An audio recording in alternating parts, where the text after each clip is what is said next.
Hey everyone, welcome back to the channel. And if you love tech unboxings and simple tips, you are in the right place. A major update has come out regarding Telegram in India.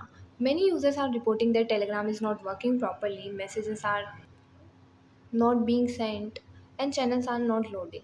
According to recent reports, Telegram has temporarily restricted in India ahead of the ReNeet 2026 examination.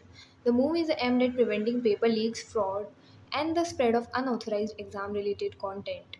The National Testing Agency or NTA has reportedly welcomed this action as a part of efforts to ensure a fair and secure examination process.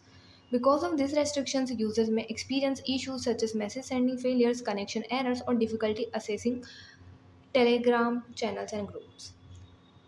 If Telegram is not working on your device today, the issue may not be related to your phone or internet connection. It could be due to the temporary restriction currently in place. Reports suggest that this restriction may remain active until the completion of ReNeet examination process. However, users should keep an eye on official announcement for the latest update.